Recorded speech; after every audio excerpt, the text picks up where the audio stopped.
Hola a todos, hoy vamos a ver qué es el autenticador de Google y cómo funciona. Comenzamos. El autenticador de Google es una aplicación creada por Google que nos va a servir para aumentar la seguridad de nuestras cuentas.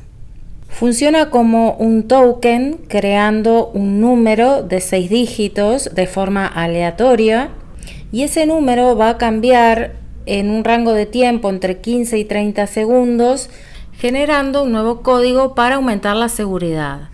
Lo vamos a utilizar para muchas cuentas que nos piden la autenticación en 2 pasos. Esto es que nosotros para entrar a la cuenta vamos a necesitar el usuario, la contraseña habitual y adicionalmente esta segunda verificación servirá para verificar que soy yo, el propietario de la cuenta, quien estoy intentando acceder.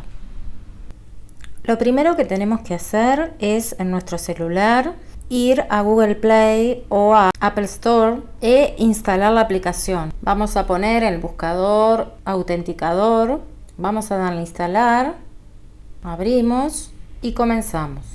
Lo primero que tenemos que hacer una vez instalada la aplicación es vincular las cuentas en las que yo voy a querer utilizar los códigos del autenticador. De esta manera la cuenta me queda vinculada y cada vez que yo voy a acceder y me va a pedir el código de autenticación, voy a abrir la aplicación de Google y a copiar el código que Google me genera en ese momento. Entonces yo aquí abrí mi cuenta en PayPal y desde la aplicación de mi celular de autenticador de Google voy a escanear un código QR y me genera un número de 6 dígitos. Yo aquí voy a ingresar el número de los 6 dígitos, confirmo y automáticamente me queda vinculado a la cuenta.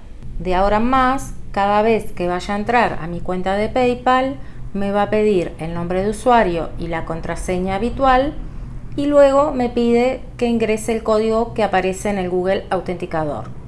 Es muy sencillo de usar y es un método para darle más seguridad a mis cuentas. Y hasta aquí sería. Espero que les resulte de utilidad y lo puedan utilizar sin problema. Nos vemos en la próxima. Chao, chao.